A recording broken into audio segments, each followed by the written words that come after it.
Assalamualaikum warahmatullahi wabarakatuh. Perkenalkan, saya Khairani Dionika dengan NIM 2211-2006 dari jurusan Teknik Pertanian dan Biosistem.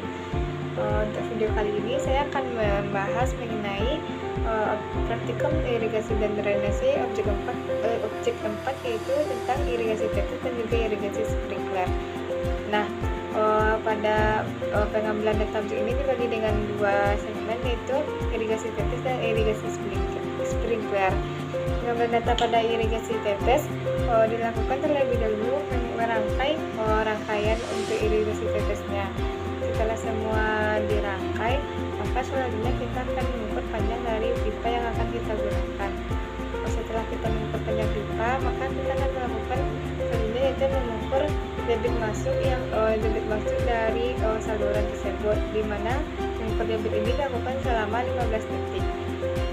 Setelah dilakukannya pengukuran debit masuk, maka selanjutnya kita akan menampung air pada botol yang telah disiapkan. Nah, untuk pengambilan data pada irigasi tetes ini, terlebih dahulu kita rangkai alat-alat yang akan digunakan dalam pengambilan data irigasi tetes ini, di mana kita harus merangkai terlebih dahulu pipa yang akan kita gunakan dalam pengukuran irigasi tetes ini. Setelah kita merangkai pipa, maka selanjutnya kita akan mengukur panjang dari pipa yang akan kita gunakan dalam irigasi tetes ini, di mana masing-masing pipa terdapat emiter yang telah dipasang pada pipa. Setelah itu ukur debit masuk yang akan kita gunakan untuk irigasi tetes ini selama 15 detik.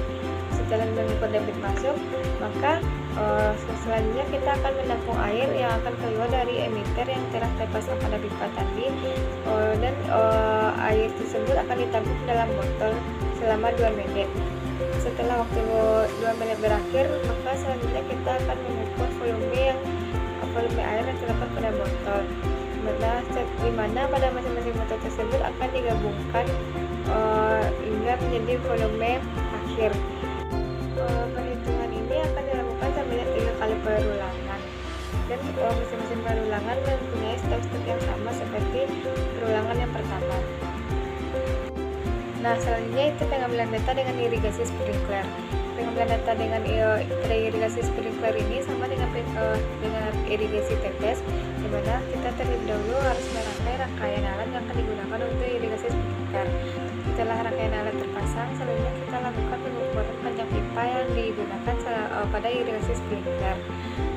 Terus selanjutnya kita akan mengukur debit masuk yang akan digunakan pada irigasi sprinkler ini, di mana pengukuran debit ini dilakukan sebanyak 3 kali perulangan.